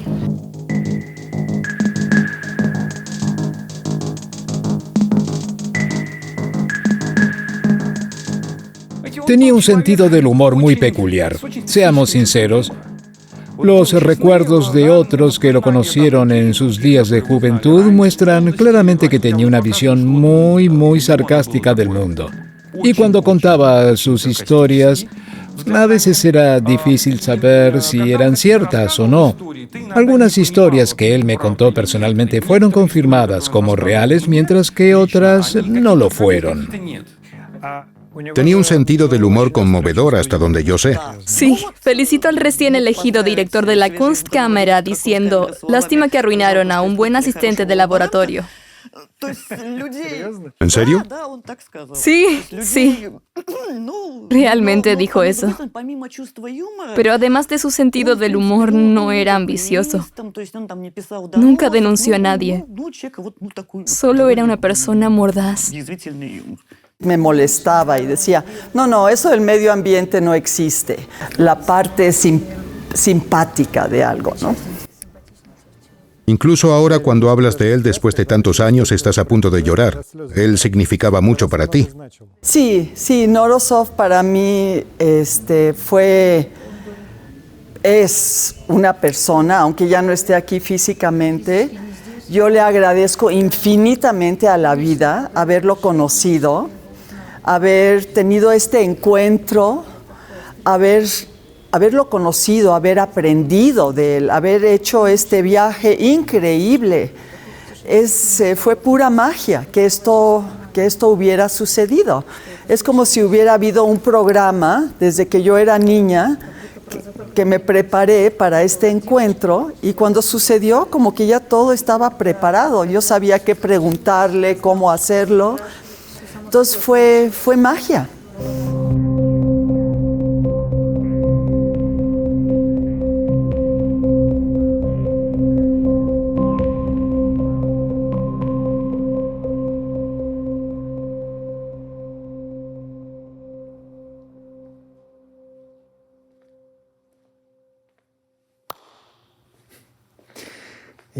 Debo confesar que siempre he querido estar dentro de una película de una noche en el museo cuando todo está vacío y oscuro. Y gracias a los beneficios de mi trabajo, el Museo de Antropología de la Ciudad de México me dio esta oportunidad. Voy a pasar la noche en el museo. ¿A qué voy? Fue aquí donde escuché sobre Yuri Knorosov por primera vez. Vine aquí hace 7 años como turista y el guía dijo, este es un gran descubrimiento de su compatriota Knorosov. Seguramente lo conocen. Yo estaba como la mayoría de ustedes cuando vieron la miniatura de este video. ¿Quién? ¿Knorosov? ¿Mi gran compatriota? Desde entonces se ha quedado grabado en mi memoria y he leído mucho sobre Yuri Valentinovich. Y me alegro de tener este canal de la redacción para poder compartir esta historia fantástica con ustedes y pasar una noche en el museo.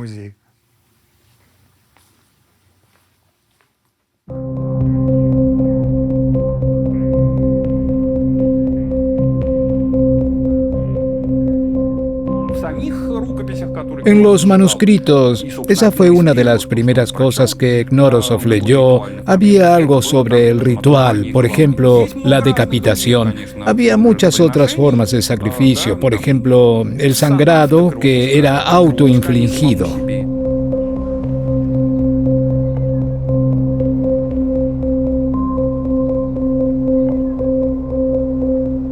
El tema que tenemos que cubrir al hablar de la civilización maya es su crueldad.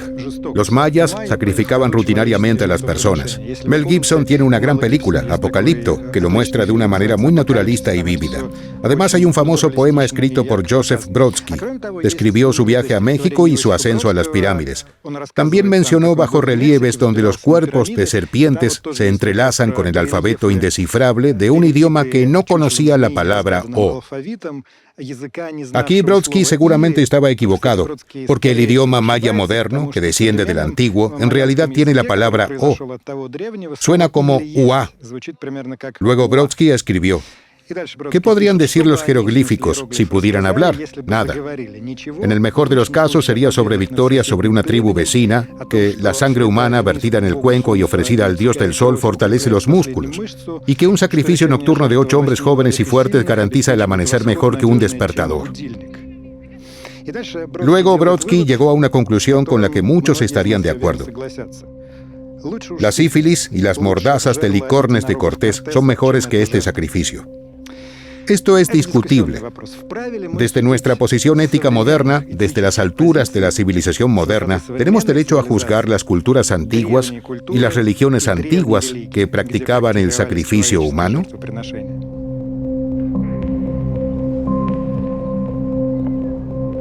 Todas las primeras civilizaciones eran bastante crueles desde nuestro punto de vista. El humanismo como fenómeno apareció bastante tarde. Surgió después de los eventos en toda Eurasia, comenzando desde el Mediterráneo y terminando en China, cuando se crearon las primeras enseñanzas filosóficas y las religiones mundiales surgieron de ellas. En este momento apareció la idea de que había algunos ideales a los que la sociedad debía conformarse. Antes de eso, la mayoría de las sociedades arcaicas eran crueles. Knorosov adoptó una postura firme al respecto. No podía soportar la palabra sacrificio porque, según él, se trataba de enviar mensajeros, lo que significa que, al igual que todas las naciones alrededor del mundo, los mayas enviarían mensajeros a los dioses, liberando el alma del más digno para llevar noticias a los dioses. Y esto es lo que más tarde se etiquetó como sacrificio. Los mayas hacían lo mismo. Tomemos nuestra fiesta Maslenitsa, nosotros hacemos lo mismo. Al quemar una figurita, liberamos su alma y va a los dioses como un mensaje de la gente. Pero no lo tenían en todas partes de Europa. Sí, lo tenían, absolutamente. Eso es un error. ¿En serio? Absolutamente, y lo tenían. ¿Y qué pasaba en Roma? ¿Ellos sacrificaban a las personas? No en la Roma de esa época, pero en una anterior sí lo hicieron en gran cantidad. Había mucha crueldad, pero a pesar de la crueldad, también había hombres buenos. Yo no sé si eran los que cultivaban la tierra y los que cultivaban el espíritu, como son los poetas. Ahora en México, en Guatemala y Honduras hay varios millones de personas mayas. Hablan su propio idioma. A lo largo de los siglos, ciertamente ha cambiado mucho, pero todavía es el descendiente del idioma que Knorosov logró descifrar. Es interesante que la religión de los mayas modernos sea una mezcla de cristianismo y creencias antiguas. Por ejemplo, cada comunidad tiene algún tipo de patrón pagano. En la Ciudad de México, donde estamos filmando actualmente, también hay bastantes mayas. Visitamos a uno de ellos, Jorge Cocomo, porque nos da curiosidad ver cómo es todo.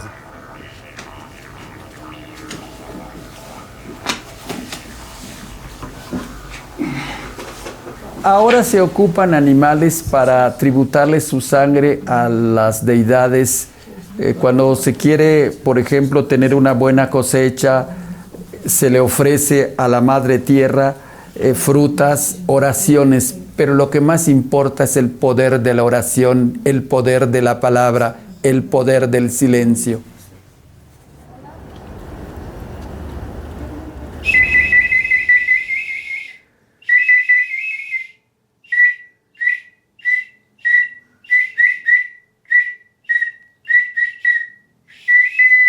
Yo hablo maya, soy hablante maya, mi apellido es maya, todo. Mi alma es maya, mi pensamiento es maya, mi corazón es maya y mi gratitud a Yuri Knorosov está en maya. La lengua maya que hablamos es la lengua maya yucateca o peninsular. Existen, según los estudiosos de la lingüística y de la lengua maya, 5 variantes dialectales de la lengua maya. Atane unahilapishan tumentikushan alatzilo. Tie uchbenshani tushkuk asala kahtalil tikup atalatan.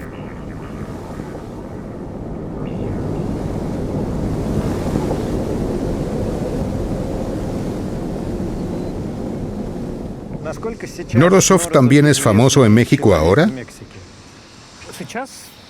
Ahora es extremadamente famoso. ¿No solo con académicos, sino también con personas comunes? Aquí en Yucatán incluso las personas comunes lo conocen.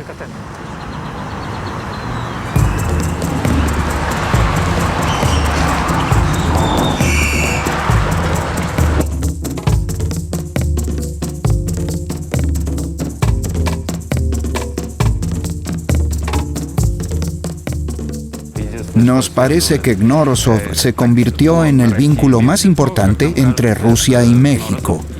Y ponerle el nombre Knorosov a un bar de cócteles mexicanos en Rusia parecía una elección lógica.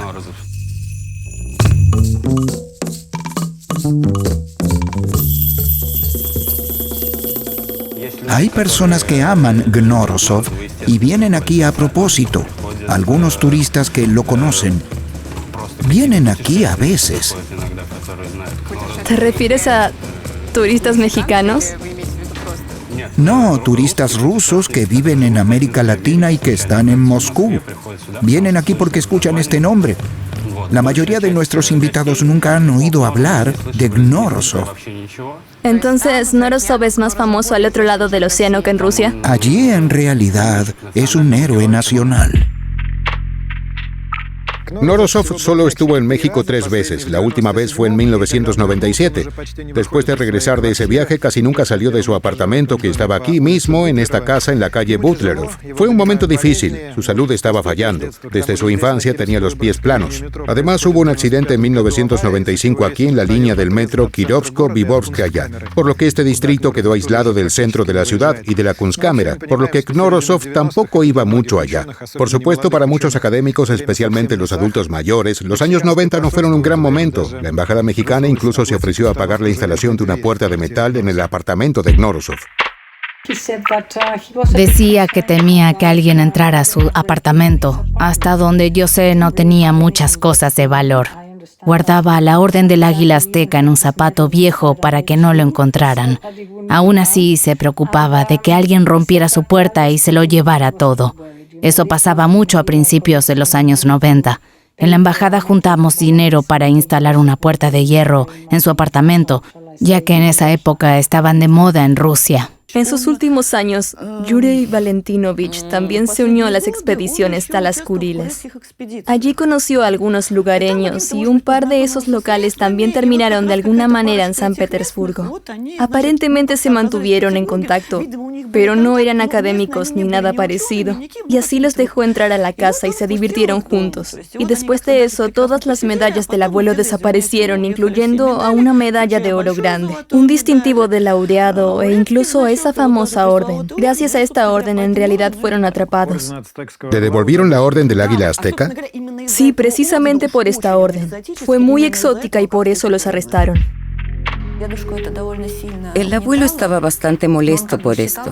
Creía que el gobierno soviético lo había abandonado. Pensaba que merecía más. Pensaba que no era suficientemente apreciado en el instituto. A menudo volvía a este pensamiento, especialmente en sus últimos años. Pero tal vez viniera con el destino de un académico modernista. Esta soledad de alguna manera aísla a una persona de la sociedad. Y de una forma u otra, todos terminamos en el mismo hospital vacío.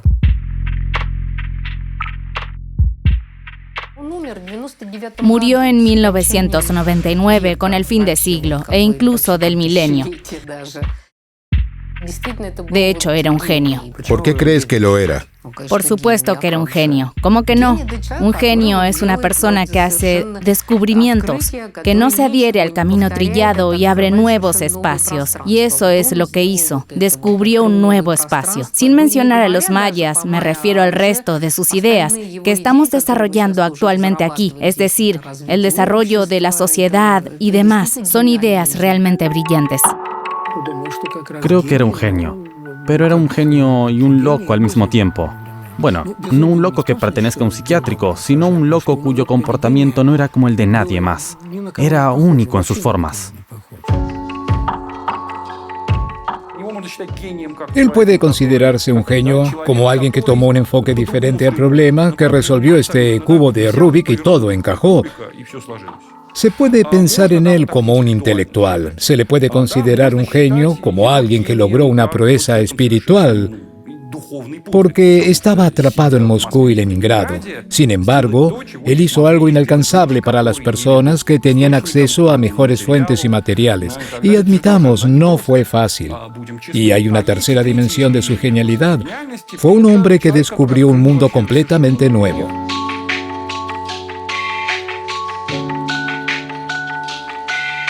Conociendo toda su trayectoria, su biografía, toda la adversidad que tuvo, no solamente en cuanto al aspecto de poder, la grandeza de su intelecto, para poder hacer esta aportación a la humanidad y al estudio de la cultura y la civilización maya, ¿no?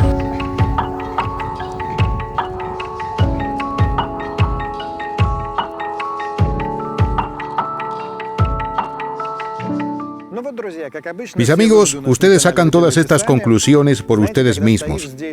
Saben, cuando estás aquí bajo el calor del sol mexicano de noviembre, parece que Rusia y San Petersburgo, con las oscuras aguas del Nevá y los vientos helados, están en otro mundo, infinitamente lejos.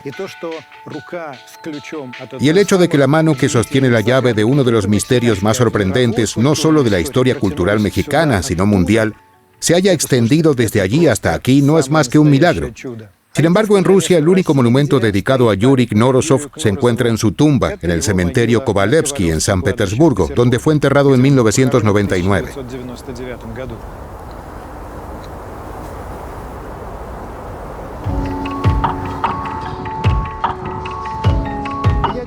Para ser honesto, pensé en terminar nuestro video allí en Mérida, pero luego pensé que es totalmente injusto e incorrecto que no haya monumentos a Knorosov en Rusia, ni siquiera una placa conmemorativa, aunque aquí es el lugar adecuado en el edificio de la Kunstkamera, a la que este hombre estuvo dedicado durante casi medio siglo. Discutí eso con algunas personas bien informadas y de autoridad aquí en San Petersburgo, y me explicaron que es muy difícil de organizar, especialmente en el centro de la ciudad. Requiere un largo procedimiento especificado en los protocolos de la ciudad. Lo más importante es que debes demostrar que es un caso especial. La ley de la ciudad establece que solo se puede erigir un monumento conmemorativo para una persona destacada 30 años después de su muerte, a menos que sea un caso de especial importancia. Y creo, amigos míos, que este caso es especial, porque el próximo año, 2022, será el centenario del nacimiento de este gran académico ruso. Así que ahora me dirijo a las autoridades de San Petersburgo con una propuesta, o más bien con una solicitud. Recordemos a Yuri Knorosov aquí, en la ciudad donde trabajó toda su vida. Nosotros, el canal La Redacción y nuestros espectadores estamos dispuestos a participar lo máximo posible. Estamos listos para comenzar el grupo de iniciativa requerido por los protocolos y estamos listos para hacernos cargo del financiamiento. Estoy seguro de que muchos estarán dispuestos a participar si hay crowdfunding y lo anunciaremos por separado, pero por supuesto necesitamos el apoyo del gobierno de la ciudad, al que ahora estoy llamando. Vamos a perpetuar la memoria de Yuri Knorosov. Definitivamente vale la pena y definitivamente lo merece. Y es completamente erróneo que esta destacada persona solo sea recordada y honrada en México. Esto ha sido La Redacción. Dejen sus comentarios y me gustas aquí. Suscríbanse a nuestro canal. Hasta pronto.